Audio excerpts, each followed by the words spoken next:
Paper 112. Personality Survival. The evolutionary planets are the spheres of human origin, the initial worlds of the ascending mortal career. Urantia is your starting point. Here you and your divine thought adjuster are joined in temporary union. You have been endowed with a perfect guide. Therefore, if you will sincerely run the race of time and gain the final goal of faith, the reward of the ages shall be yours. You will be eternally united with your indwelling adjuster. Then will begin your real life, the ascending life, to which your present mortal state is but the vestibule. Then will begin your exalted and progressive mission as finaliters in the eternity which stretches out before you. And throughout all of these successive ages and stages of evolutionary growth, there is one part of you that remains absolutely unaltered, and that is personality, permanence in the presence of change. While it would be presumptuous to attempt the definition of personality, it may prove helpful to recount some of the things which are known about personality. 1. Personality is that quality in reality which is bestowed by the Universal Father himself, or by the conjoint actor acting for the Father. 2. It may be bestowed upon any living energy system which includes mind or spirit. 3. It is not wholly subject to the fetters of antecedent causation. It is relatively creative, or co-creative. 4. When bestowed upon evolutionary material creatures, it causes spirit to strive for the mastery of energy matter through the mediation of mind. 5. Personality, while devoid of identity, can unify the identity of any living energy system. 6. It discloses only qualitative response to the personality circuit, in contradistinction to the three energies which show both qualitative and quantitative response to gravity. 7. Personality is changeless in the presence of change. 8. It can make a gift to God, dedication of the free will to the doing of the will of God. 9. It is characterized by morality, awareness of relativity of relationship with other persons. It discerns conduct levels, and choosingly discriminates between them. 10. Personality is unique, absolutely unique. It is unique in time and space. It is unique in eternity and on paradise. It is unique when bestowed. There are no duplicates. It is unique during every moment of existence. It is unique in relation to God. He is no respecter of persons, but neither does he add them together, for they are non-addable. They are associable, but non-totalable. 11. Personality responds directly to other personality presence. 12. It is one thing which can be added to spirit, thus illustrating the primacy of the Father in relation to the Son. Mind does not have to be added to spirit. 13. Personality may survive mortal death with identity in the surviving soul. The adjuster and the personality are changeless. The relationship between them, in the soul, is nothing but change, continuing evolution. And if this change, growth, ceased, the soul would cease. 14. Personality is uniquely conscious of time, and this is something other than the time perception of mind or spirit. 1. Personality and reality.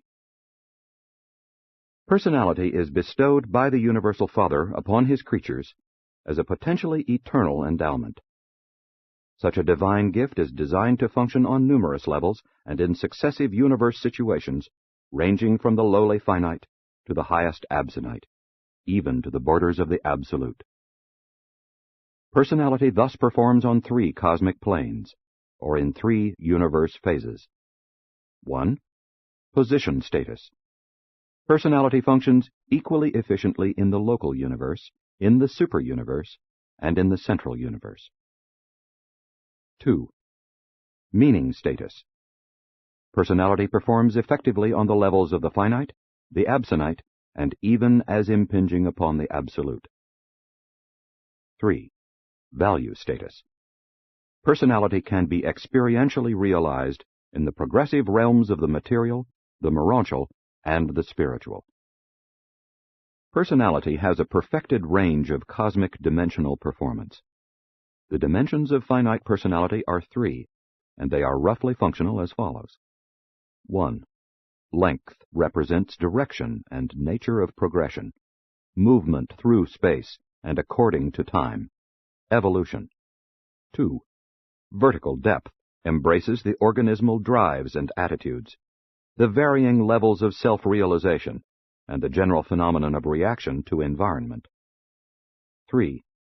Breadth embraces the domain of coordination, association, and selfhood organization. The type of personality bestowed upon Urantia mortals has a potentiality of 7 dimensions of self-expression, or person realization.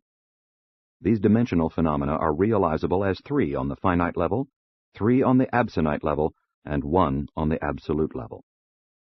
On sub-absolute levels, this 7th or totality dimension is experienceable as the fact of personality.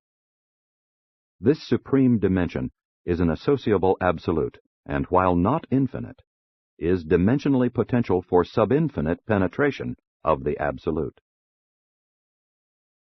The finite dimensions of personality have to do with cosmic length, depth, and breadth. Length denotes meaning. Depth signifies value. Breadth embraces insight, the capacity to experience unchallengeable consciousness of cosmic reality. On the Morontia level, all of these finite dimensions of the material level are greatly enhanced, and certain new dimensional values are realizable. All these enlarged dimensional experiences of the Morontia level are marvelously articulated with the supreme or personality dimension through the influence of Mota, and also because of the contribution of Morontia mathematics.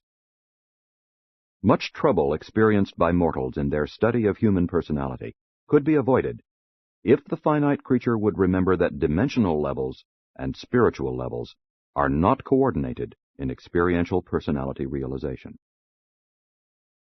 Life is really a process which takes place between the organism, selfhood, and its environment. The personality imparts value of identity and meanings of continuity to this organismal environmental association. Thus it will be recognized that the phenomenon of stimulus response is not a mere mechanical process, since the personality functions as a factor in the total situation. It is ever true that mechanisms are innately passive, organisms inherently active. Physical life is a process taking place not so much within the organism as between the organism and the environment. And every such process tends to create and establish organismal patterns of reaction to such an environment. And all such directive patterns are highly influential in goal choosing. It is through the mediation of mind that the self and the environment establish meaningful contact. The ability and willingness of the organism to make such significant contacts with environment, response to a drive, represents the attitude of the whole personality. Personality cannot very well perform in isolation. Man is innately a social creature. He is dominated by the craving of belongingness. It is literally true, no man lives unto himself. But the concept of the personality as the meaning of the whole of the living and functioning creature means much more than the integration of relationships. It signifies the unification of all factors of reality, as well as coordination of relationships. Relationships exist between 2 objects, but 3 or more objects eventuate a system. And such a system is much more than just an enlarged or complex relationship. This distinction is vital, for in a cosmic system, the individual members are not connected with each other except in relation to the whole, and through the individuality of the whole. In the human organism, the summation of its parts constitutes selfhood, individuality. But such a process has nothing whatever to do with personality, which is the unifier of all these factors as related to cosmic realities. In aggregations, parts are added.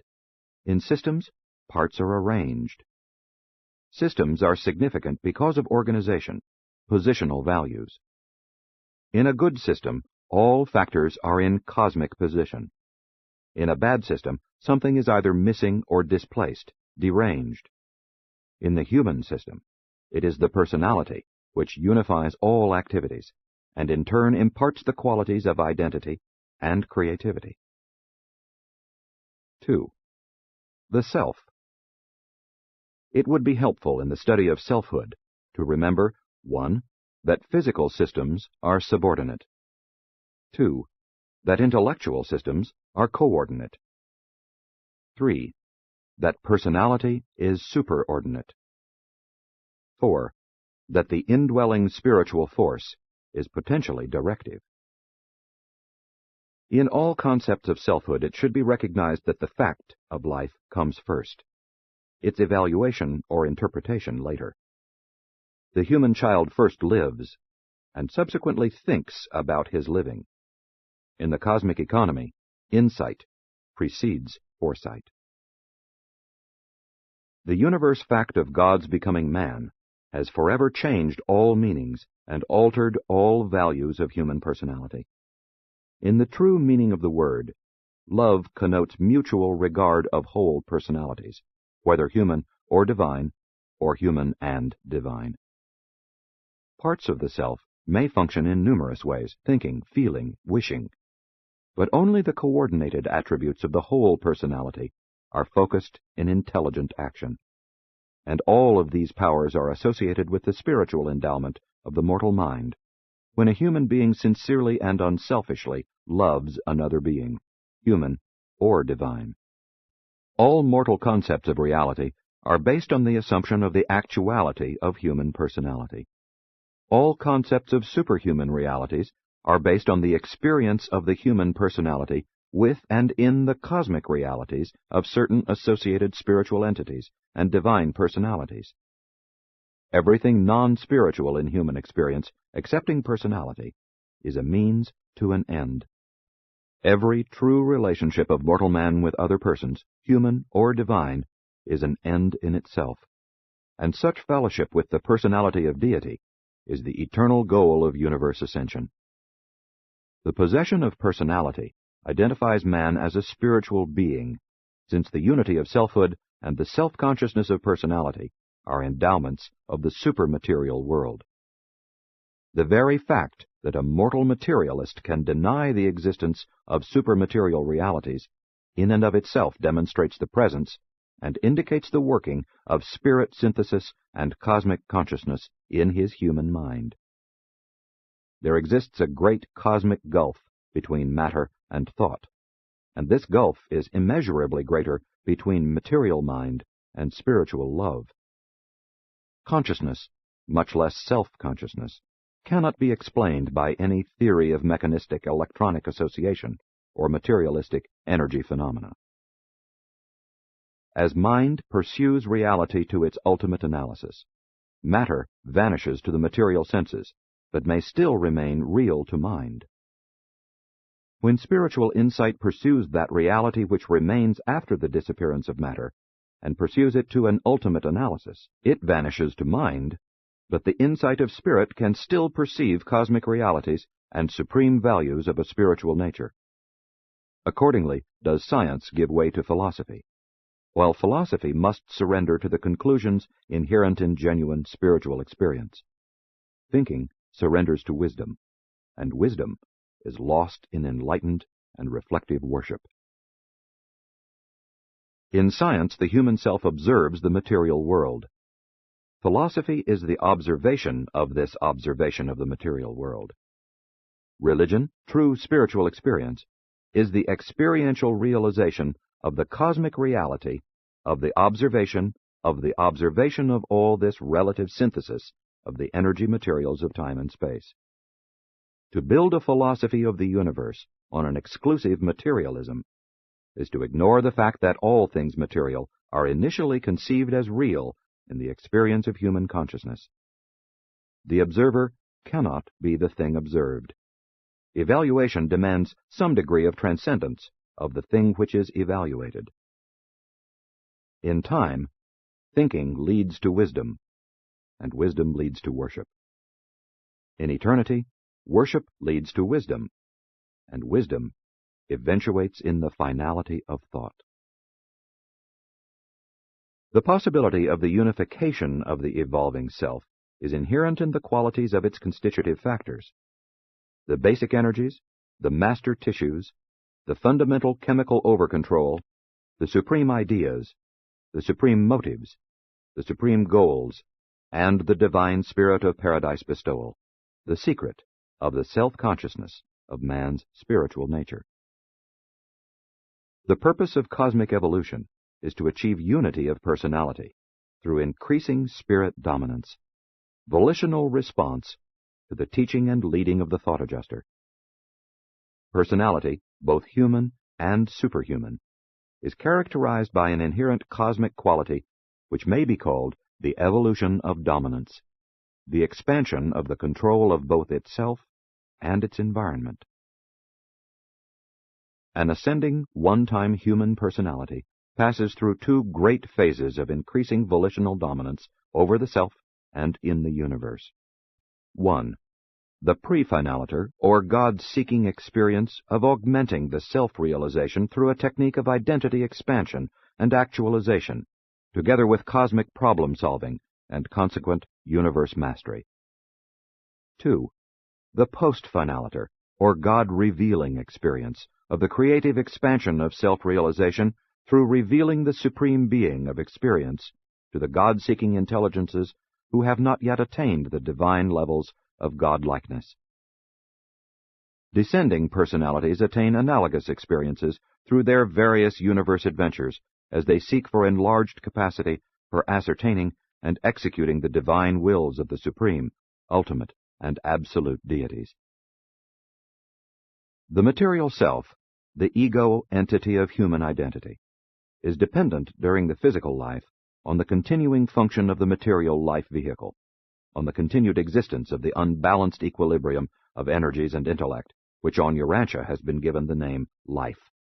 But selfhood of survival value, selfhood that can transcend the experience of death, is only evolved by establishing a potential transfer of the seat of the identity of the evolving personality from the transient life vehicle, the material body, to the more enduring and immortal nature of the Morontia soul, and on beyond, to those levels whereon the soul becomes infused with and eventually attains the status of spirit reality.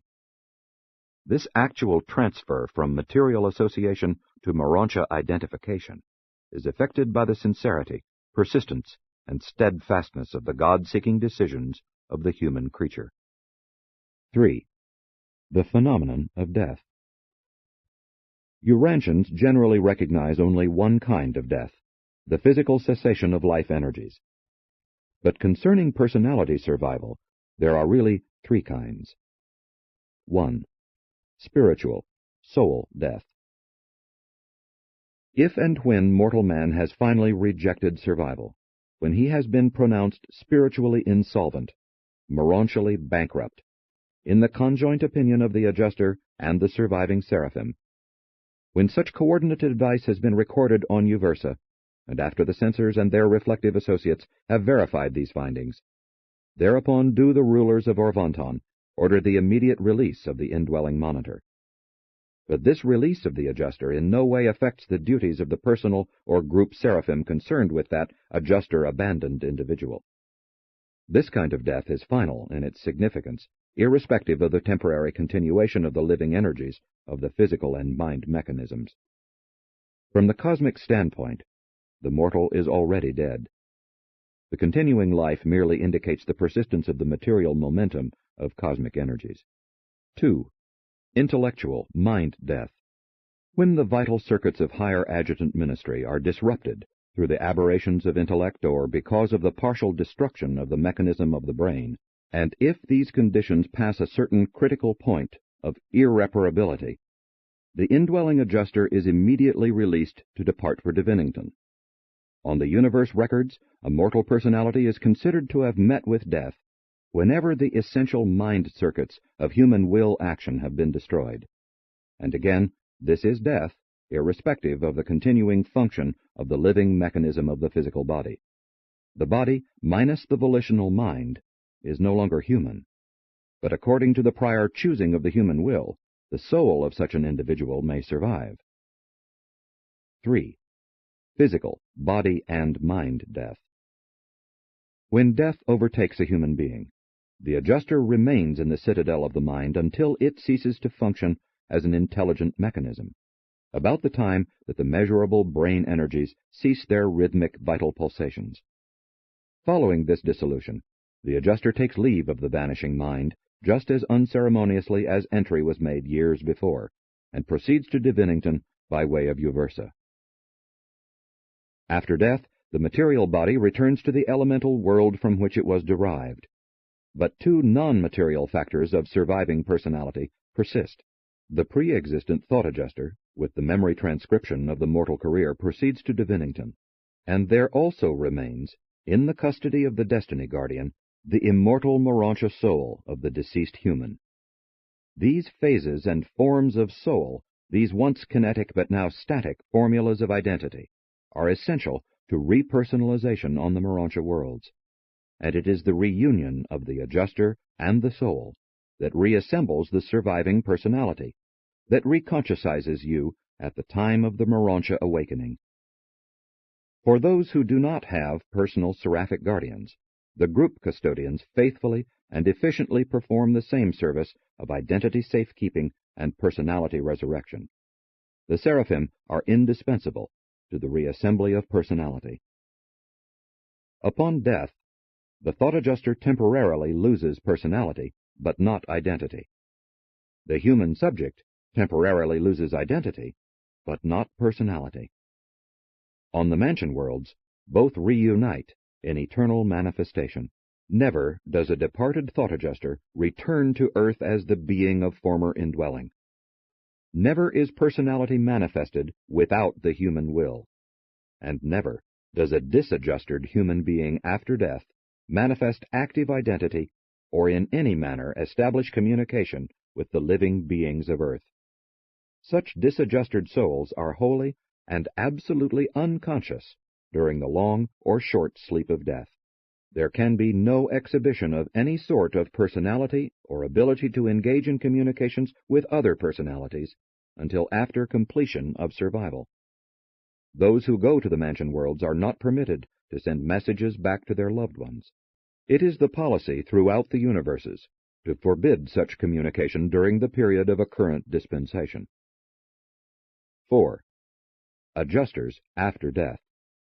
When death of a material, intellectual, or spiritual nature occurs, the adjuster bids farewell to the mortal host and departs for Divinington.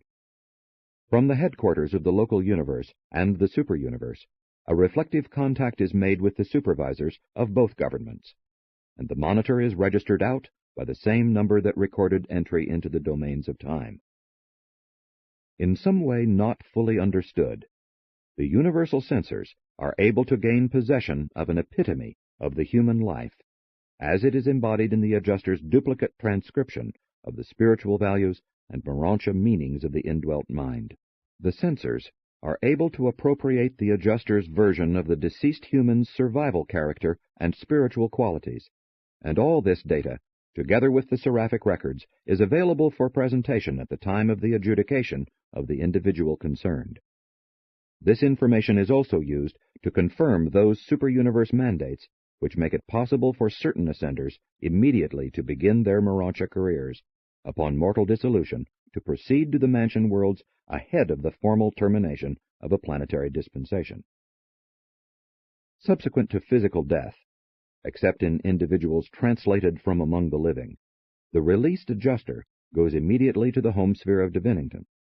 The details of what transpires on that world during the time of awaiting the factual reappearance of the surviving mortal depend chiefly on whether the human being ascends to the mansion worlds in his own individual right, or awaits a dispensational summoning of the sleeping survivors of a planetary age.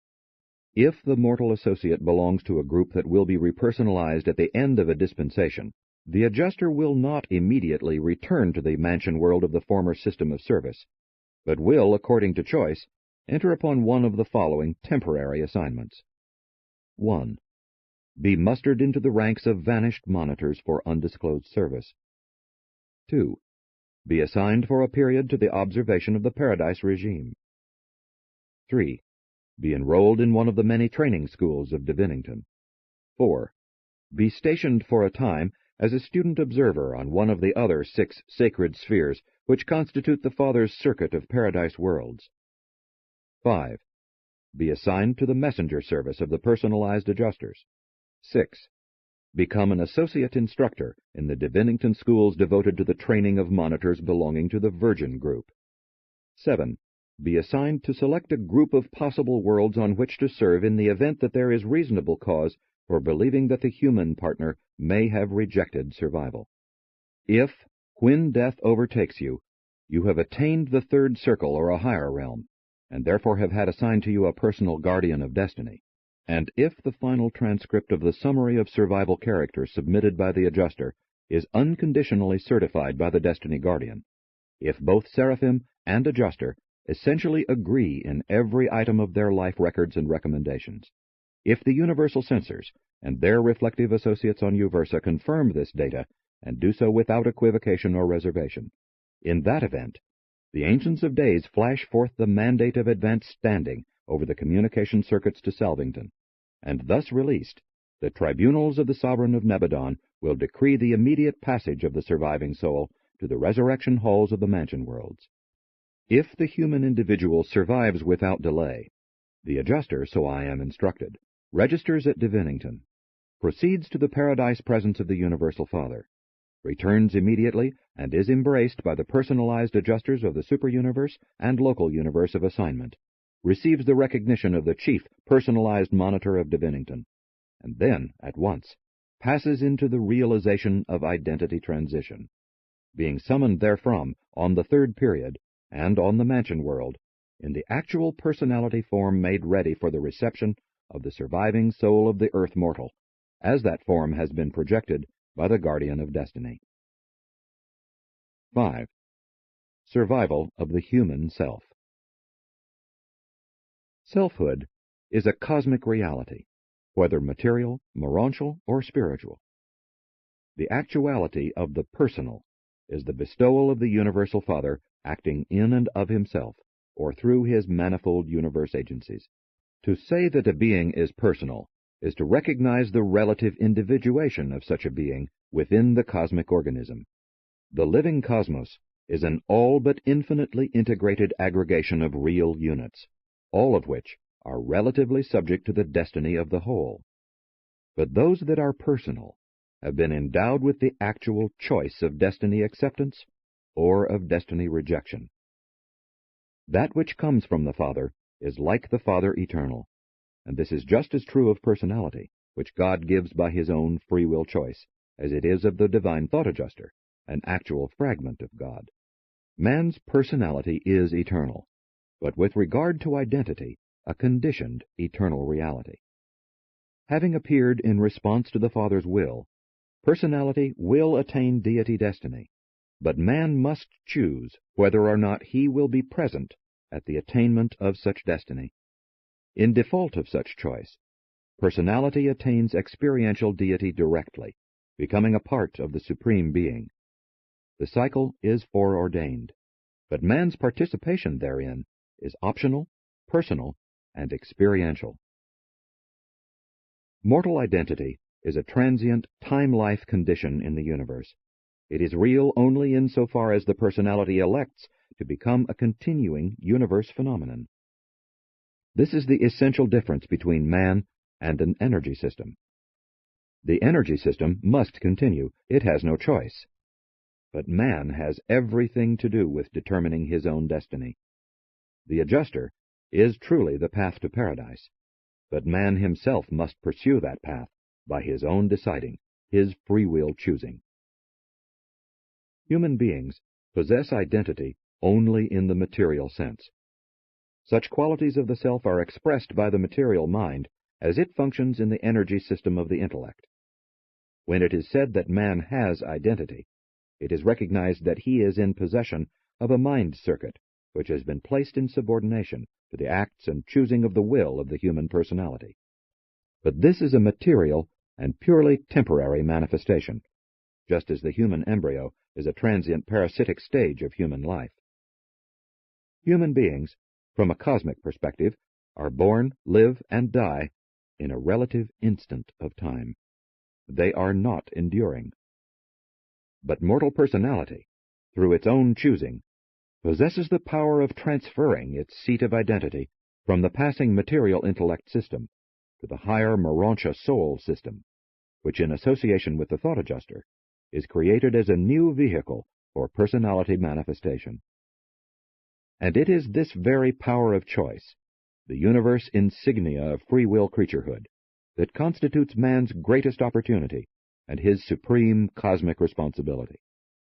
Upon the integrity of the human volition depends the eternal destiny of the future finaliter. Upon the sincerity of the mortal free will, the divine adjuster depends for eternal personality. Upon the faithfulness of mortal choice, the universal Father depends for the realization of a new ascending Son. Upon the steadfastness and wisdom of decision actions, the Supreme Being depends for the actuality of experiential evolution. Though the cosmic circles of personality growth must eventually be attained, if through no fault of your own, the accidents of time and the handicaps of material existence prevent your mastering these levels on your native planet, if your intentions and desires are of survival value, there are issued the decrees of probation extension. You will be afforded additional time in which to prove yourself. If ever there is doubt as to the advisability of advancing a human identity to the mansion worlds, the universe governments invariably rule in the personal interests of that individual. They unhesitatingly advance such a soul to the status of a transitional being, while they continue their observations of the emerging Morontia intent and spiritual purpose. Thus divine justice is certain of achievement, and divine mercy is accorded further opportunity for extending its ministry. The governments of Orvonton and Nebadon do not claim absolute perfection for the detailed working of the universal plan of mortal repersonalization, but they do claim to, and actually do, manifest patience, tolerance, understanding, and merciful sympathy.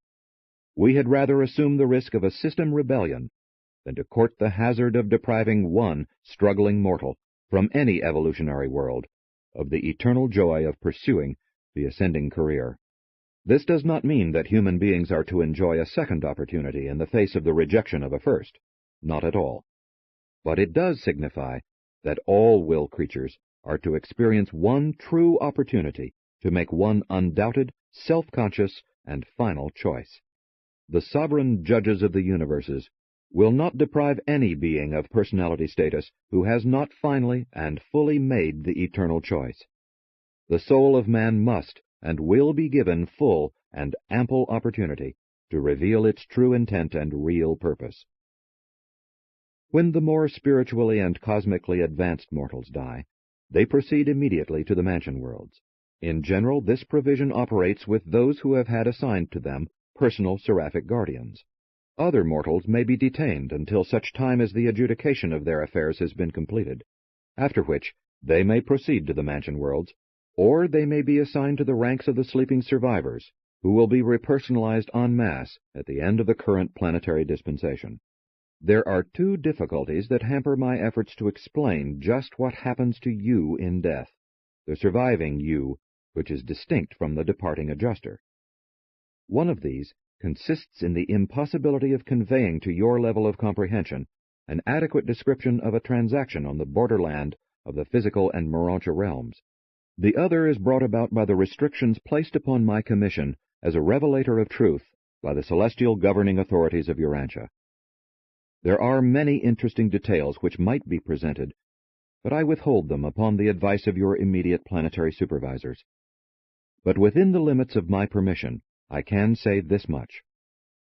There is something real, something of human evolution, something additional to the mystery monitor which survives death. This newly appearing entity is the soul, and it survives the death of both your physical body and your material mind. This entity is the conjoint child of the combined life and efforts of the human you in liaison with the divine you, the adjuster. This child of human and divine parentage constitutes the surviving element of terrestrial origin. It is the Morontia self, the immortal soul.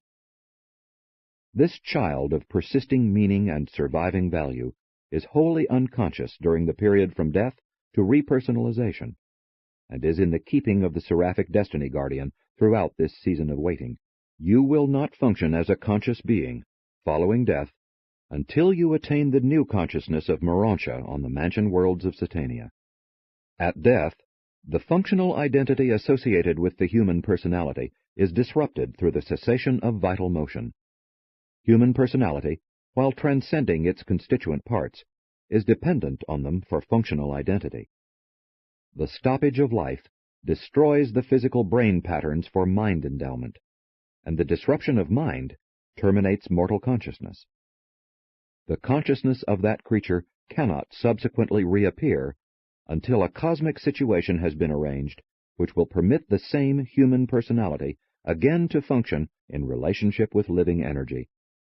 During the transit of surviving mortals from the world of origin to the mansion worlds, whether they experience personality reassembly on the third period or ascend at the time of a group resurrection, the record of personality constitution is faithfully preserved by the archangels on their worlds of special activities. These beings are not the custodians of personality, as the guardian seraphim are of the soul, but it is nonetheless true that every identifiable factor of personality is effectually safeguarded in the custody of these dependable trustees of mortal survival. As to the exact whereabouts of mortal personality during the time intervening between death and survival, we do not know.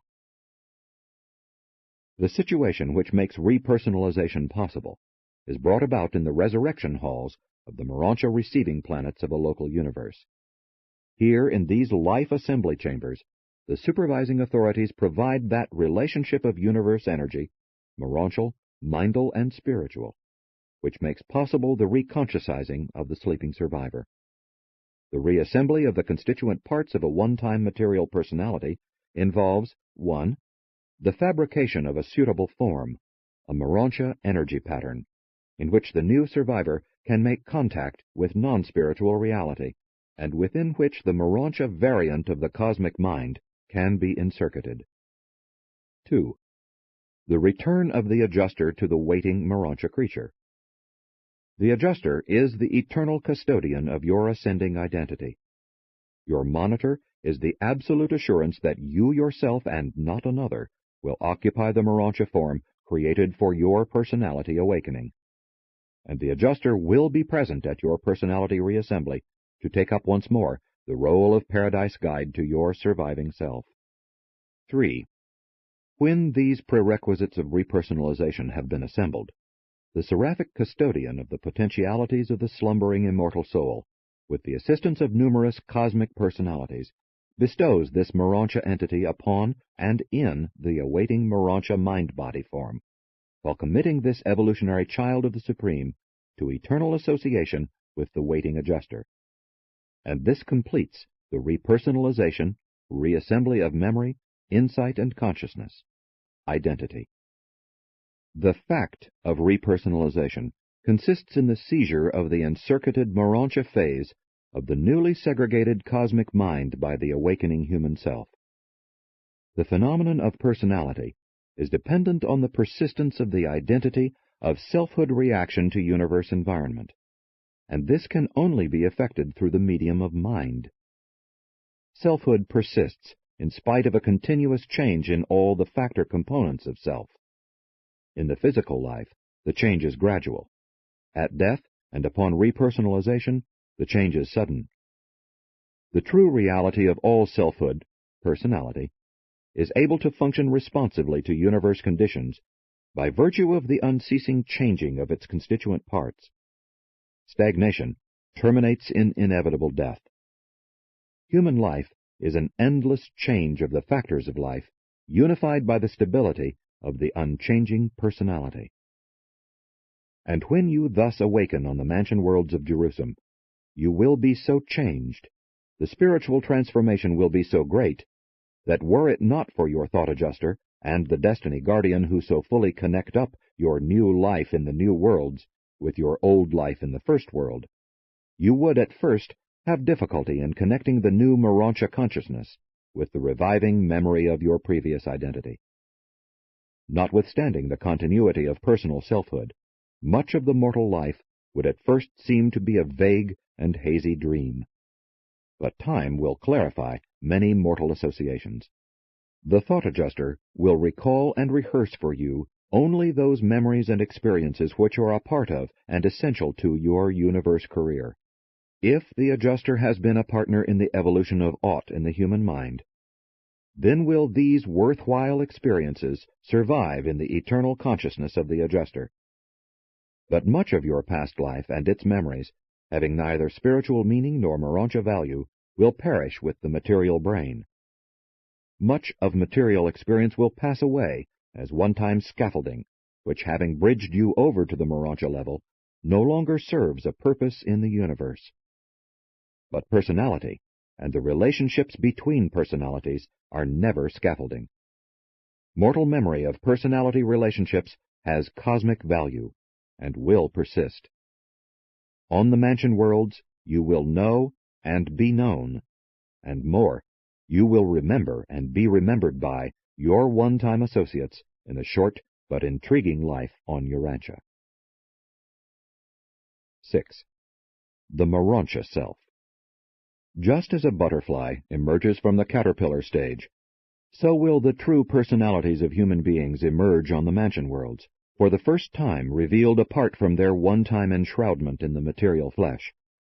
The Morontia career in the local universe has to do with the continued elevation of the personality mechanism from the beginning Morontia level of soul existence up to the final Morontia level of progressive spirituality. It is difficult to instruct you regarding your Morontia personality forms for the local universe career. You will be endowed with Morontia patterns of personality manifestability, and these are investments which, in the last analysis, are beyond your comprehension. Such forms, while entirely real, are not energy patterns of the material order which you now understand. They do, however, serve the same purpose on the local universe worlds as do your material bodies on the planets of human nativity. To a certain extent, the appearance of the material body form is responsive to the character of the personality identity. The physical body does, to a limited degree, reflect something of the inherent nature of the personality. Still more so does the Morontia form. In the physical life, mortals may be outwardly beautiful, though inwardly unlovely. In the Morontia life, and increasingly on its higher levels, the personality form will vary directly in accordance with the nature of the inner person. On the spiritual level, outward form and inner nature begin to approximate complete identification, which grows more and more perfect on higher and higher spirit levels.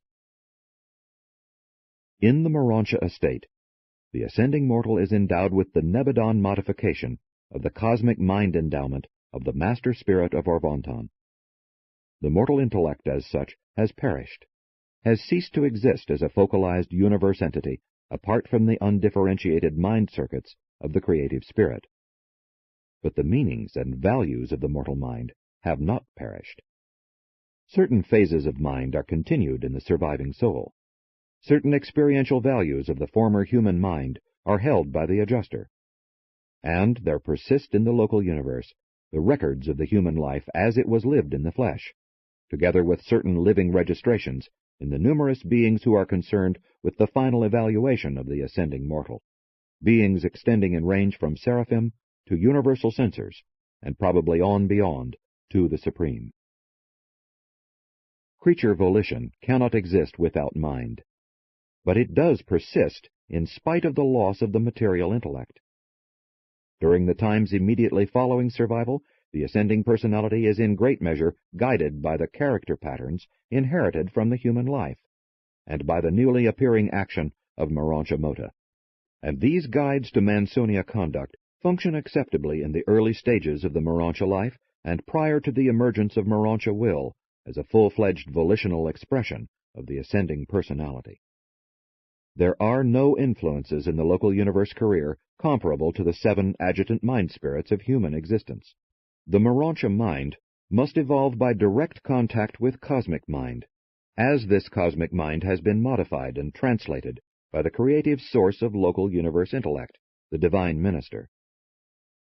Mortal mind prior to death is self-consciously independent of the adjuster presence.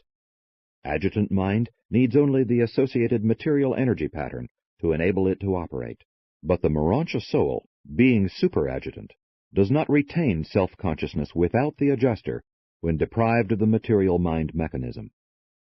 This evolving soul does, however, possess a continuing character derived from the decisions of its former associated adjutant mind, and this character becomes active memory when the patterns thereof are energized by the returning adjuster. The persistence of memory is proof of the retention of the identity of original selfhood. It is essential to complete self-consciousness of personality continuity and expansion. Those mortals who ascend without adjusters are dependent on the instruction of seraphic associates for the reconstruction of human memory. Otherwise, the Morontia souls of the spirit-fused mortals are not limited.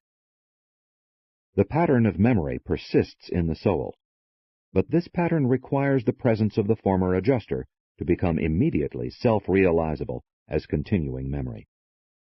Without the adjuster, it requires considerable time for the mortal survivor to re-explore and relearn to recapture the memory consciousness of the meanings and values of a former existence.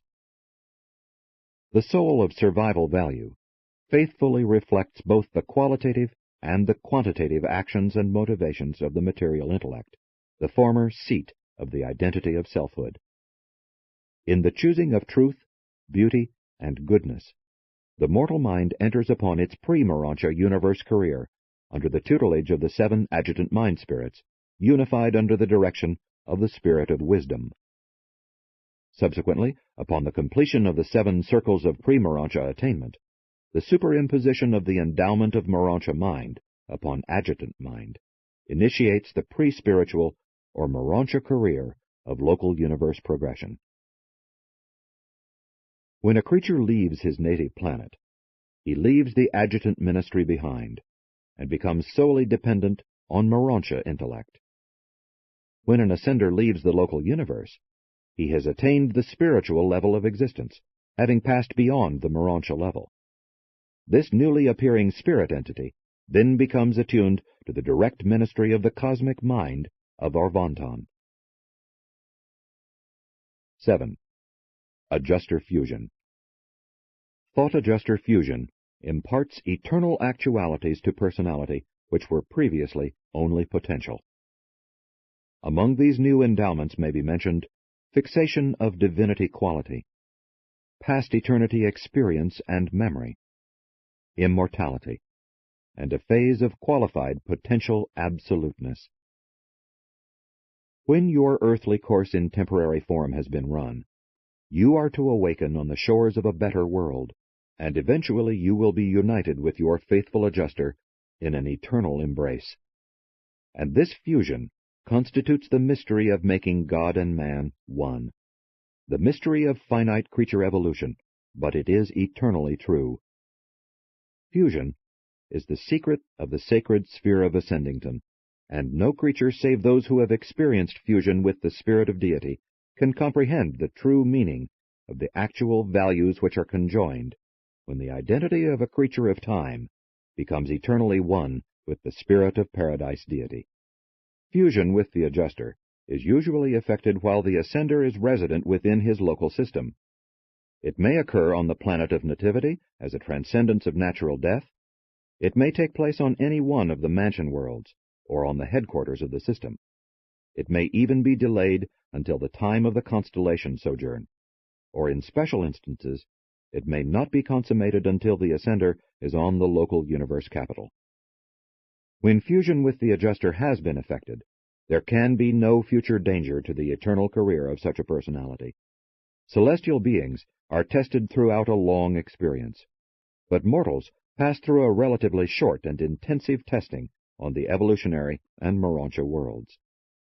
Fusion with the adjuster never occurs until the mandates of the superuniverse have pronounced that the human nature has made a final and irrevocable choice for the eternal career.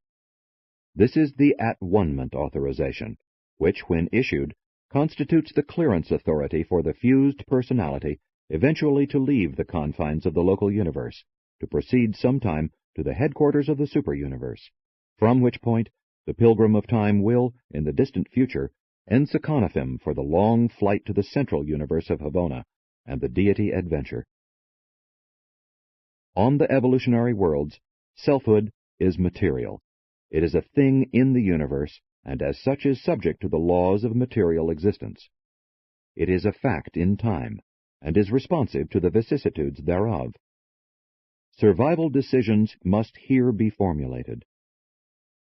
In the Morontia state, the self has become a new and more enduring universe reality, and its continuing growth is predicated on its increasing attunement to the mind and spirit circuits of the universes.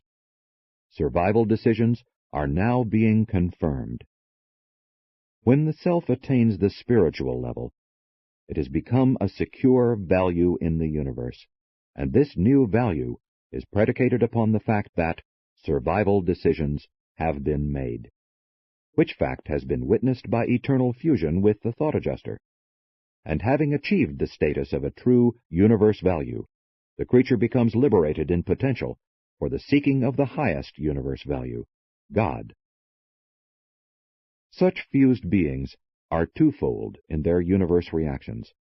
They are discrete Morontia individuals, not altogether unlike seraphim, and they are also beings in potential on the order of the paradise finaliters. But the fused individual is really one personality, one being, whose unity defies all attempts at analysis by any intelligence of the universes.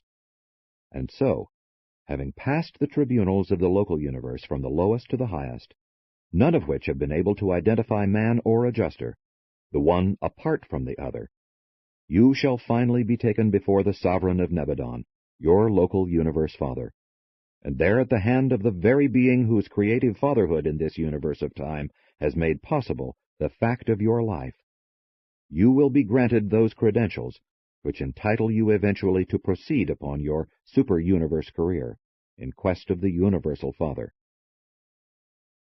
Has the triumphant adjuster won personality by the magnificent service to humanity, or has the valiant human acquired immortality through sincere efforts to achieve adjuster likeness? It is neither, but they together have achieved the evolution of a member of one of the unique orders of the ascending personalities of the Supreme, one who will ever be found serviceable, faithful, and efficient, a candidate for further growth and development, ever ranging upward and never ceasing the supernal ascent until the 7 circuits of Havona have been traversed, and the one-time soul of earthly origin stands in worshipful recognition of the actual personality of the Father on Paradise. Throughout all this magnificent ascent, the thought adjuster is the divine pledge of the future and full spiritual stabilization of the ascending mortal. Meanwhile, the presence of the mortal free will affords the adjuster an eternal channel for the liberation of the divine and infinite nature. Now have these two identities become one. No event of time or of eternity can ever separate man and adjuster. They are inseparable, eternally fused. On the adjuster fusion worlds, the destiny of the mystery monitor is identical with that of the ascending mortal, the paradise core of the finality. And neither adjuster nor mortal can attain that unique goal without the full cooperation and faithful help of the other. This extraordinary partnership is one of the most engrossing and amazing of all the cosmic phenomena of this universe age. From the time of adjuster fusion, the status of the ascender is that of the evolutionary creature. The human member was the first to enjoy personality, and therefore outranks the adjuster in all matters concerned with the recognition of personality. The paradise headquarters of this fused being is Ascendington, not Divinington, and this unique combination of God and man ranks as an ascending mortal all the way up to the core of the finality. When once an adjuster fuses with an ascending mortal, the number of that adjuster is stricken from the records of the superuniverse. What happens on the records of Divinington, I do not know, but I surmise that the registry of that adjuster is removed to the secret circles of the inner courts of Grandfanda, the acting head of the core of the finality. With adjuster fusion, the Universal Father has completed his promise of the gift of himself to his material creatures. He has fulfilled the promise and consummated the plan of the eternal bestowal of divinity upon humanity. Now begins the human attempt to realize and to actualize the limitless possibilities that are inherent in the supernal partnership with God, which has thus factualized. The present known destiny of surviving mortals is the paradise core of the finality. This is also the goal of destiny for all thought adjusters who become joined in eternal union with their mortal companions.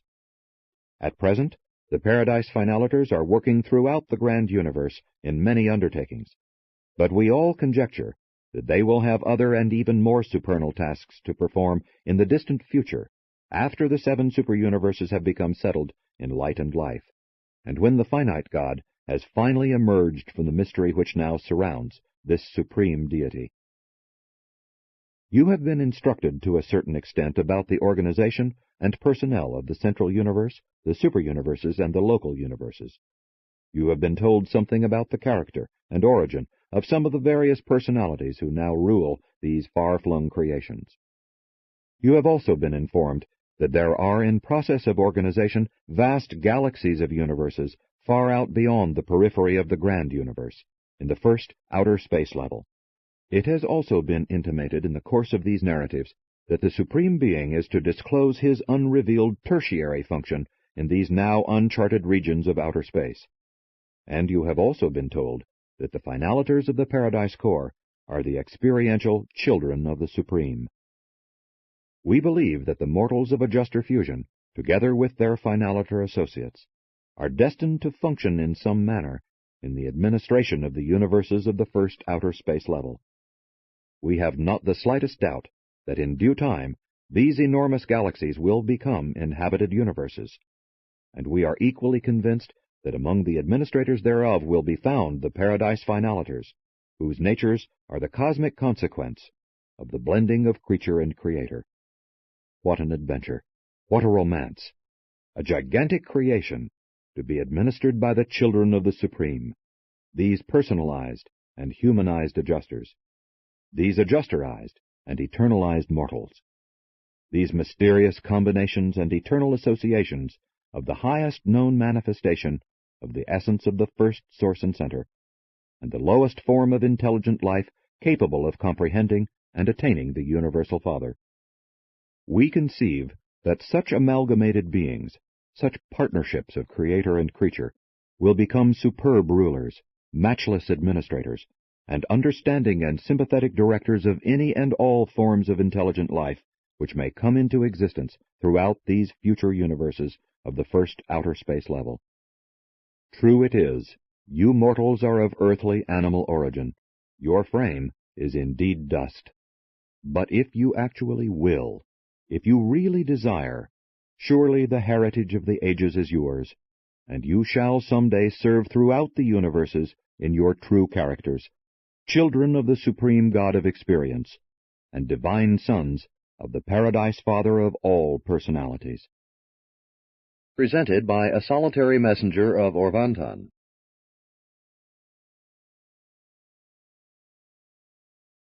Paper 47. The 7 Mansion Worlds. The Creator's Son, when on Urantia, spoke of the many mansions in the Father's universe. In a certain sense, all 56 of the encircling worlds of Jerusalem are devoted to the transitional culture of ascending mortals. But the 7 satellites of world number 1 are more specifically known as the Mansion Worlds. Transition World Number 1 itself is quite exclusively devoted to ascendant activities, being the headquarters of the Finaliter Corps assigned to Satania. This world now serves as the headquarters for more than 100,000 companies of Finaliters, and there are 1,000 glorified beings in each of these groups. When a system is settled in light and life, and as the mansion worlds one by one cease to serve as mortal training stations, they are taken over by the increasing Finaliter population, which accumulates in these older and more highly perfected systems. The 7 mansion worlds are in the charge of the Morontia supervisors and the Melchizedeks. There is an acting governor on each world who is directly responsible to the Jerusalem rulers. The Uversa conciliators maintain headquarters on each of the mansion worlds, while adjoining is the local rendezvous of the technical advisors. The reversion directors and celestial artisans maintain group headquarters on each of these worlds. The Spiranga function from Mansion World Number 2 onward, while all 7, in common with the other transitional culture planets and the headquarters world, are abundantly provided with Spornagia of standard creation. 1. The Finaliters world. Although only Finaliters and certain groups of salvaged children and their caretakers are resident on Transitional World Number 1, provision is made for the entertainment of all classes of spirit beings, transitional mortals, and student visitors. The Spornagia, who function on all of these worlds, are hospitable hosts to all beings whom they can recognize. They have a vague feeling concerning the Finaliters, but cannot visualize them. They must regard them much as you do the angels in your present physical state.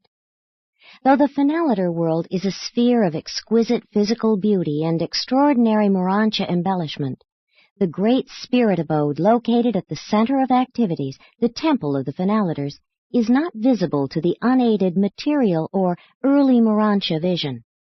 But the energy transformers are able to visualize many of these realities to ascending mortals, and from time to time they do thus function, as on the occasions of the class assemblies of the Mansion World students on this cultural sphere. All through the Mansion World experience, you are in a way spiritually aware of the presence of your glorified brethren of paradise attainment, but it is very refreshing now and then actually to perceive them as they function in their headquarters abodes. You will not spontaneously visualize Finaliters until you acquire true spirit vision. On the first Mansion World, all survivors must pass the requirements of the Parental Commission from their native planets. The present Urantia Commission consists of 12 parental couples recently arrived who have had mortal experience in rearing 3 or more children to the pubescent age. Service on this commission is rotational and is for only 10 years as a rule. All who fail to satisfy these commissioners as to their parental experience must further qualify by service in the homes of the material sons on Jerusalem, or, in part, in the probationary nursery on the Finaliters world. But irrespective of parental experience, Mansion World parents who have growing children in the probation nursery are given every opportunity to collaborate with the Morontia custodians of such children regarding their instruction and training. These parents are permitted to journey there for visits as often as 4 times a year, and it is one of the most touchingly beautiful scenes of all the ascending career to observe the Mansion World parents embrace their material offspring on the occasions of their periodic pilgrimages to the Finaliter world. While one or both parents may leave a Mansion World ahead of the child, they are quite often contemporary for a season. No ascending mortal can escape the experience of rearing children, their own or others, either on the material worlds or subsequently on the Finaliter world or on Jerusalem. Fathers must pass through this essential experience just as certainly as mothers. It is an unfortunate and mistaken notion of modern peoples on Urantia that child culture is largely the task of mothers. Children need fathers as well as mothers, and fathers need this parental experience as much as do mothers. 2. The probationary nursery. The infant receiving schools of Satania are situated on the Finaliter world, the first of the Jerusalem transition culture spheres. These infant receiving schools are enterprises devoted to the nurture and training of the children of time, including those who have died on the evolutionary worlds of space before the acquirement of individual status on the universe records. In the event of the survival of either or both of such a child's parents, the guardian of destiny deputizes her associated cherubim as the custodian of the child's potential identity, charging the cherubim with the responsibility of delivering this undeveloped soul into the hands of the mansion world teachers in the probationary nurseries of the Morontia worlds. It is these same deserted cherubim who, as mansion world teachers under the supervision of the Melchizedeks, maintain such extensive educational facilities for the training of the probationary wards of the Phenaliters. These wards of the Phenaliters, these infants of ascending mortals, are always personalized as of their exact physical status at the time of death, except for reproductive potential. This awakening occurs at the exact time of the parental arrival on the first mansion world, and then are these children given every opportunity, as they are, to choose the heavenly way, just as they would have made such a choice on the worlds where death so untimely terminated their careers. On the nursery world, probationary creatures are grouped according to whether or not they have adjusters, for the adjusters come to indwell these material children just as on the worlds of time. Children of pre-adjuster ages are cared for in families of 5, ranging in ages from 1 year and under up to approximately 5 years, or that age when the adjuster arrives. All children on the evolving worlds who have thought adjusters, but who before death had not made a choice concerning the paradise career, are also repersonalized on the Phenaliter world of the system, where they likewise grow up in the families of the material sons and their associates, as do those little ones who arrived without adjusters, but who will subsequently receive the mystery monitors after attaining the requisite age of moral choice. The adjuster indwelt children and youths on the Phenaliter world are also reared in families of 5, ranging in ages from 6 to 14. Approximately, these families consist of children whose ages are 6, 8, 10, 12, and 14. Any time after 16, if final choice has been made, they translate to the first mansion world and begin their paradise ascent.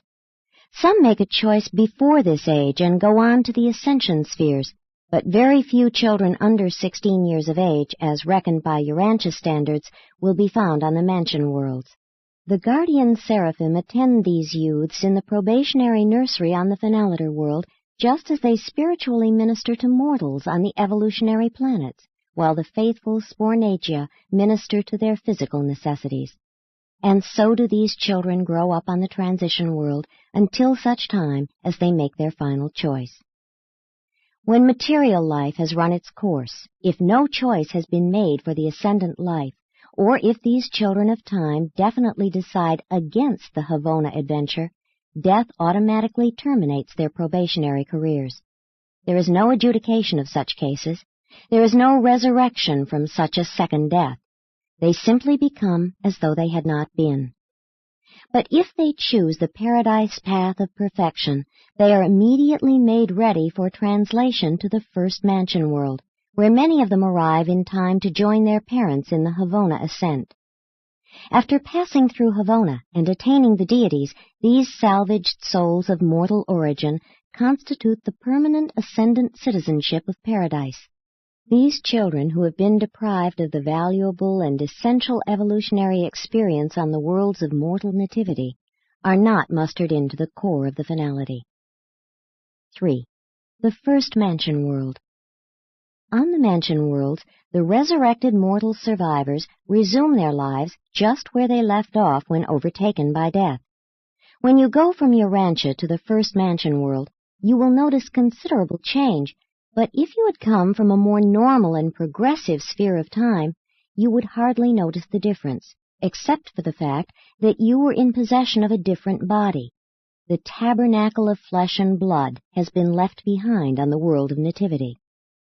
The very center of all activities on the first mansion world is the resurrection hall, the enormous temple of personality assembly. This gigantic structure consists of the central rendezvous of the seraphic destiny guardians, the thought adjusters, and the archangels of the resurrection. The life carriers also function with these celestial beings in the resurrection of the dead. The mortal mind transcripts and the active creature memory patterns as transformed from the material levels to the spiritual are the individual possession of the detached thought adjusters. These spiritized factors of mind, memory, and creature personality are forever a part of such adjusters. The creature mind matrix and the passive potentials of identity are present in the Morontia soul entrusted to the keeping of the seraphic destiny guardians. And it is the reuniting of the Morontia soul trust of the seraphim and the spirit mind trust of the adjuster that reassembles creature personality and constitutes resurrection of a sleeping survivor. If a transitory personality of mortal origin should never be thus reassembled, the spirit elements of the non-surviving mortal creature would forever continue as an integral part of the individual experiential endowment of the one-time indwelling adjuster. From the temple of new life there extend 7 radial wings, the resurrection halls of the mortal races. Each of these structures is devoted to the assembly of one of the 7 races of time.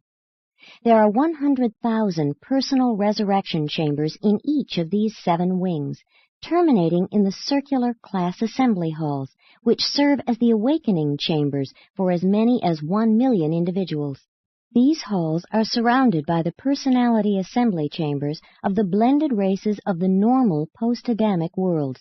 Regardless of the technique which may be employed on the individual worlds of time in connection with special or dispensational resurrections, the real and conscious reassembly of actual and complete personality takes place in the resurrection halls of Mansonia No. 1.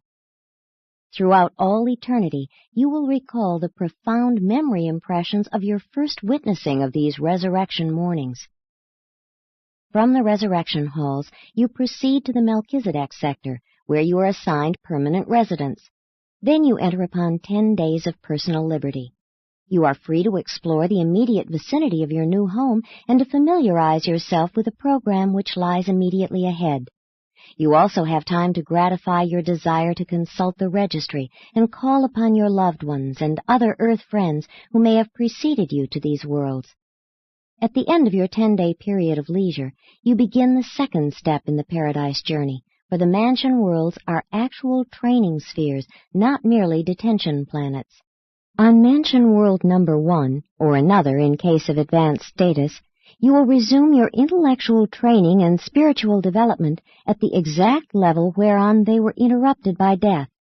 Between the time of planetary death, or translation and resurrection on the Mansion World, mortal man gains absolutely nothing aside from experiencing the fact of survival. You begin over there, right where you leave off down here.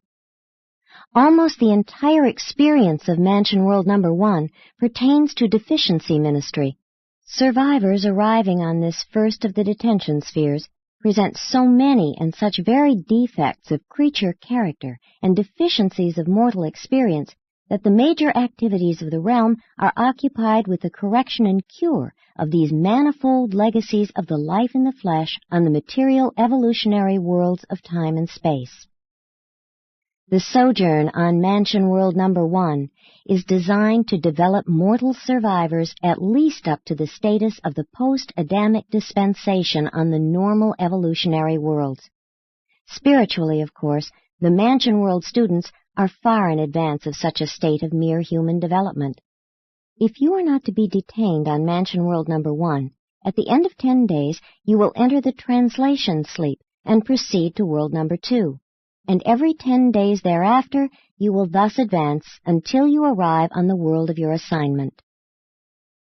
The center of the 7 major circles of the first Mansion World administration is occupied by the Temple of the Morontia Companions, the personal guides assigned to ascending mortals.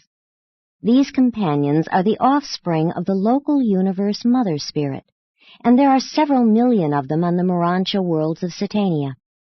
Aside from those assigned as group companions, you will have much to do with the interpreters and translators, the building custodians, and the excursion supervisors. And all of these companions are most cooperative with those who have to do with developing your personality factors of mind and spirit within the Morontia body. As you start out on the first mansion world, one Morontia companion is assigned to each company of 1,000 ascending mortals, but you will encounter larger numbers as you progress through the 7 mansion spheres. These beautiful and versatile beings are companionable associates and charming guides. They are free to accompany individuals or selected groups to any of the transition culture spheres, including their satellite worlds. They are the excursion guides and leisure associates of all ascending mortals. They often accompany survivor groups on periodic visits to Jerusalem, and on any day you are there, you can go to the registry sector of the system capital and meet ascending mortals from all 7 of the mansion worlds, since they freely journey back and forth between their residential abodes and the system headquarters. 4. The second mansion world. It is on this sphere that you are more fully inducted into the Mansonia life. The groupings of the Morontia life begin to take form.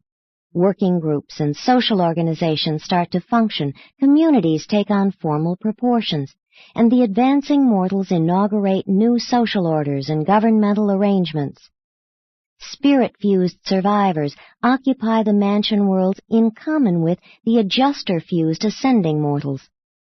While the various orders of celestial life differ, they are all friendly and fraternal. In all the worlds of ascension, you will find nothing comparable to human intolerance and the discriminations of inconsiderate caste systems.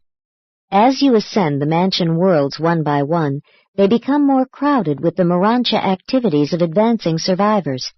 As you go forward, you will recognize more and more of the Jerusalem features added to the mansion worlds. The Sea of Glass makes its appearance on the second Mansonia. A newly developed and suitably adjusted Morontia body is acquired at the time of each advance from one mansion world to another. You go to sleep with a seraphic transport and awake with the new but undeveloped body in the resurrection halls, much as when you first arrived on mansion world number 1, except that the thought adjuster does not leave you during these transit sleeps between the mansion worlds. Your personality remains intact after you once pass from the evolutionary worlds to the initial mansion world. Your adjuster memory remains fully intact as you ascend the Morontia life. Those mental associations that were purely animalistic and wholly material naturally perished with the physical brain, but everything in your mental life which was worthwhile and which had survival value was counterparted by the adjuster and is retained as a part of personal memory all the way through the ascendant career. You will be conscious of all your worthwhile experiences as you advance from one mansion world to another and from one section of the universe to another, even to paradise. Though you have Morontia bodies, you continue through all 7 of these worlds to eat, drink, and rest. You partake of the Morontia order of food, a kingdom of living energy unknown on the material worlds. Both food and water are fully utilized in the Morontia body. There is no residual waste. Pause to consider. Mansonia number 1 is a very material sphere, presenting the early beginnings of the Morontia regime. You are still a near human and not far removed from the limited viewpoints of mortal life, but each world discloses definite progress. From sphere to sphere, you grow less material, more intellectual, and slightly more spiritual. The spiritual progress is greatest on the last 3 of these 7 progressive worlds. Biological deficiencies were largely made up on the first mansion world. There, defects in planetary experiences pertaining to sex life, family association, and parental function were either corrected or were projected for future rectification among the material sun families on Jerusalem. Mansonia number 2 more specifically provides for the removal of all phases of intellectual conflict and for the cure of all varieties of mental disharmony. The effort to master the significance of Morontia Mota, begun on the first mansion world, is here more earnestly continued. The development on Mansonia number 2 compares with the intellectual status of the post-magisterial sun culture of the ideal evolutionary worlds. 5. The third mansion world. Mansonia III is the headquarters of the mansion world teachers. Though they function on all 7 of the mansion spheres, they maintain their group headquarters at the center of the school circles of world number 3. There are millions of these instructors on the mansion and higher Morontia worlds. These advanced and glorified cherubim serve as Morontia teachers all the way up from the mansion worlds to the last sphere of local universe ascendant training. They will be among the last to bid you an affectionate adieu when the farewell time draws near, the time when you bid goodbye, at least for a few ages, to the universe of your origin, when you unseraphim for transit to the receiving worlds of the minor sector of the super-universe. When sojourning on the first mansion world, you have permission to visit the first of the transition worlds, the headquarters of the finaliters, and the system probationary nursery for the nurture of undeveloped evolutionary children. When you arrive on Mansonia number 2, you receive permission periodically to visit transition world number 2, where are located the Morontia supervisor headquarters for all Satania, and the training schools for the various Morontia orders. When you reach mansion world number 3, you are immediately granted a permit to visit the third transition sphere, the headquarters of the angelic orders and the home of their various system training schools. Visits to Jerusalem from this world are increasingly profitable and are of ever-heightening interest to the advancing mortals. Mansonia III is a world of great personal and social achievement for all who have not made the equivalent of these circles of culture prior to release from the flesh on the mortal nativity worlds. On this sphere, more positive educational work is begun. The training of the first 2 mansion worlds is mostly of a deficiency nature, negative, in that it has to do with supplementing the experience of the life in the flesh. On this third mansion world, the survivors really begin their progressive Morontia culture. The chief purpose of this training is to enhance the understanding of the correlation of Morontia Mota and mortal logic, the coordination of Morontia Mota and human philosophy. Surviving mortals now gain practical insight into true metaphysics. This is the real introduction to the intelligent comprehension of cosmic meanings and universe interrelationships. The culture of the third mansion world partakes of the nature of the post-bestowal sun age of a normal inhabited planet. 6. The fourth mansion world. When you arrive on the fourth mansion world, you have well entered upon the Morontia career. You have progressed a long way from the initial material existence. Now are you given permission to make visits to transition world number 4, there to become familiar with the headquarters and training schools of the super angels, including the brilliant evening stars. Through the good offices of these super angels of the fourth transition world, the Morontia visitors are enabled to draw very close to the various orders of the sons of God during the periodic visits to Jerusalem. For new sectors of the system capital are gradually opening up to the advancing mortals as they make these repeated visits to the headquarters world. New grandeurs are progressively unfolding to the expanding minds of these ascenders. On the fourth Mansonia, the individual ascender more fittingly finds his place in the group working and class functions of the Morontia life. Ascenders here develop increased appreciation of the broadcasts and other phases of local universe culture and progress. It is during the period of training on world number 4 that the ascending mortals are really first introduced to the demands and delights of the true social life of Morontia creatures. And it is indeed a new experience for evolutionary creatures to participate in social activities which are predicated neither on personal aggrandizement nor on self-seeking conquest. A new social order is being introduced, one based on the understanding sympathy of mutual appreciation, the unselfish love of mutual service, and the overmastering motivation of the realization of a common and supreme destiny, the paradise goal of worshipful and divine perfection. Ascenders are all becoming self-conscious of God-knowing, God-revealing, God-seeking, and God-finding. The intellectual and social culture of this fourth mansion world is comparable to the mental and social life of the post-teacher's son age on the planets of normal evolution. The spiritual status is much in advance of such a mortal dispensation. 7. The fifth mansion world. Transport to the fifth mansion world represents a tremendous forward step in the life of a Morontia progressor. The experience on this world is a real foretaste of Jerusalem life. Here you begin to realize the high destiny of the loyal evolutionary worlds, since they may normally progress to this stage during their natural planetary development. The culture of this mansion world corresponds in general to that of the early era of light and life on the planets of normal evolutionary progress. And from this you can understand why it is so arranged that the highly cultured and progressive types of beings who sometimes inhabit these advanced evolutionary worlds are exempt from passing through one or more or even all of the mansion spheres. Having mastered the local universe language before leaving the fourth mansion world, you now devote more time to the perfection of the tongue of Uversa, to the end that you may be proficient in both languages before arriving on Jerusalem with residential status. All ascending mortals are bilingual from the system headquarters up to Havona, and then it is only necessary to enlarge the super-universe vocabulary, still additional enlargement being required for residence on Paradise.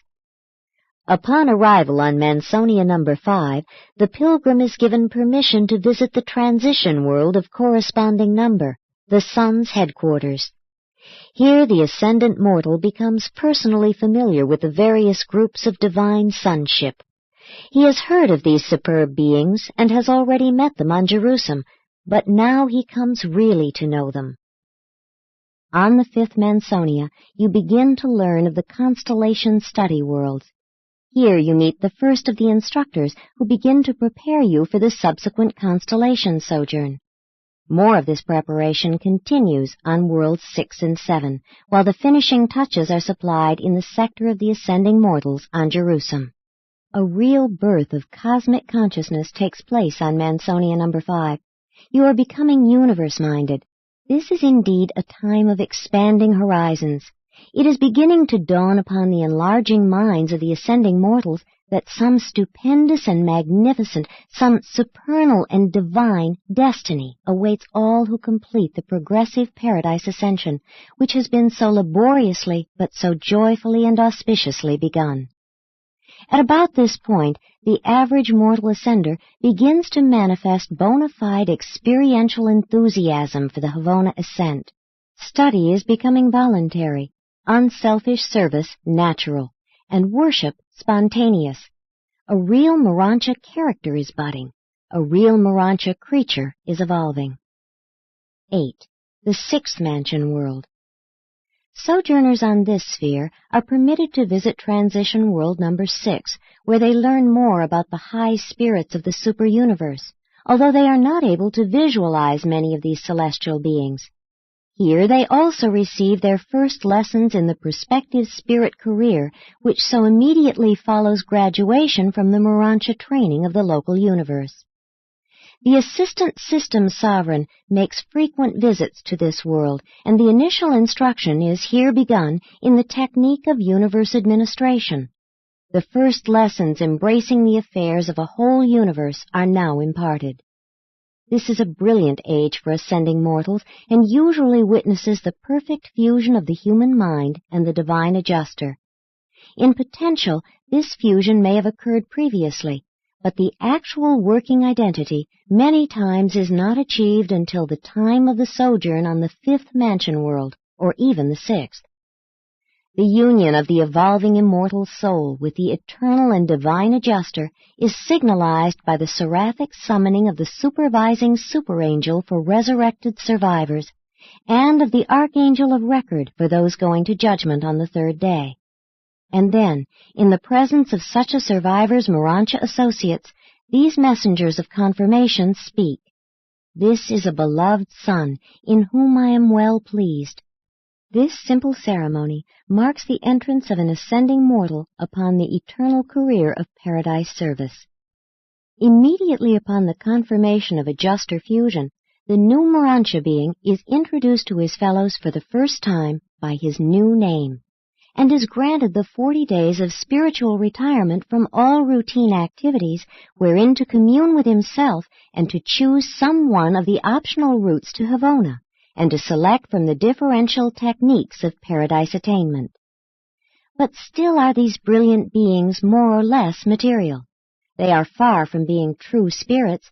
They are more like supermortals, spiritually speaking, still a little lower than the angels.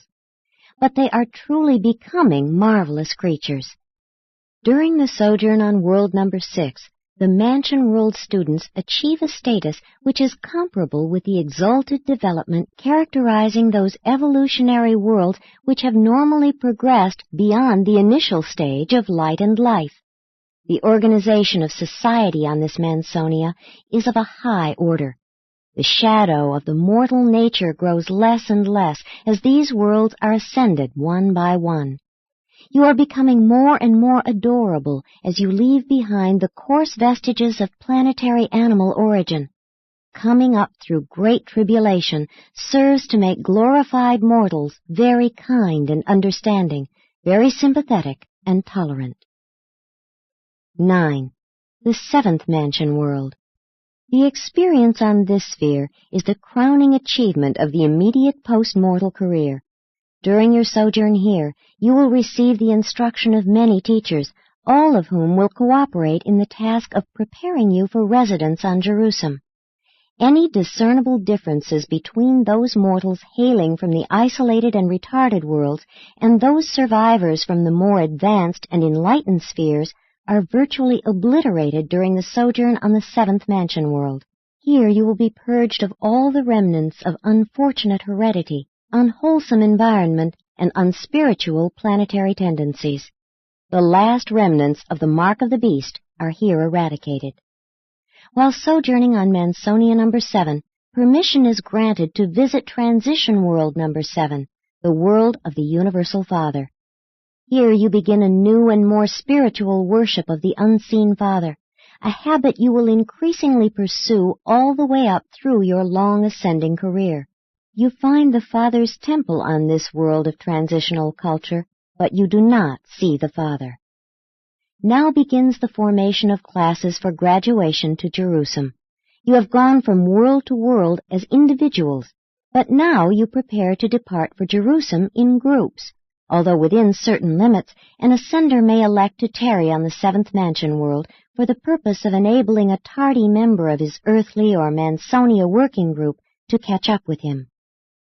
The personnel of the 7th Mansonia assemble on the Sea of Glass to witness your departure for Jerusalem with residential status. Hundreds or thousands of times you may have visited Jerusalem, but always as a guest. Never before have you proceeded toward the system capital in the company of a group of your fellows who were bidding an eternal farewell to the whole Mansonia career as ascending mortals.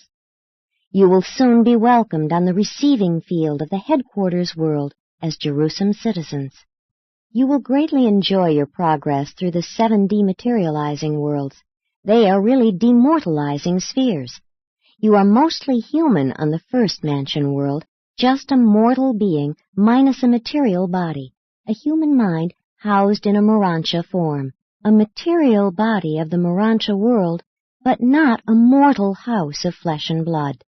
You really pass from the mortal state to the immortal status at the time of adjuster fusion, and by the time you have finished the Jerusalem career, you will be full-fledged Morontians. 10. Jerusalem citizenship. The reception of a new class of Mansion World graduates is the signal for all Jerusalem to assemble as a committee of welcome. Even the Spornagia enjoy the arrival of these triumphant ascenders of evolutionary origin, those who have run the planetary race and finished the mansion world progression.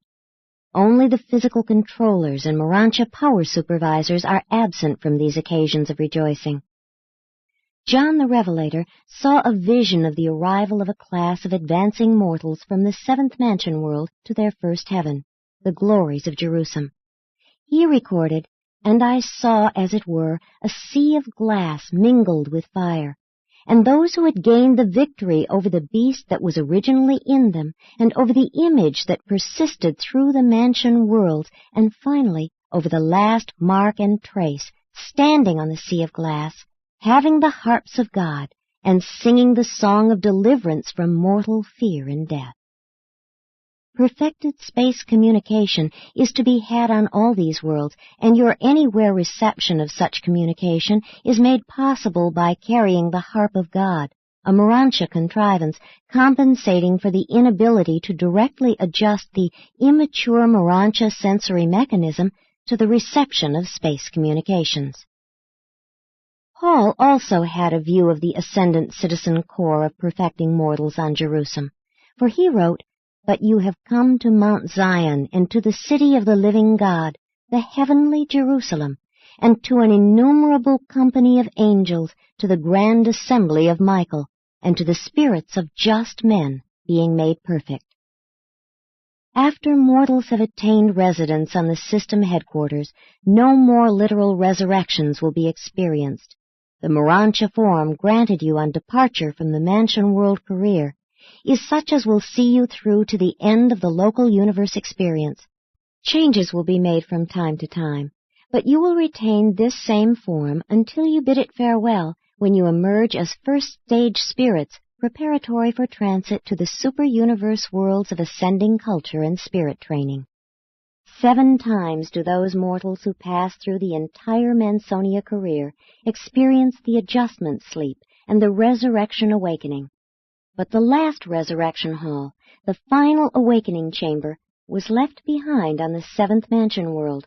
No more will a form change necessitate the lapse of consciousness or a break in the continuity of personal memory.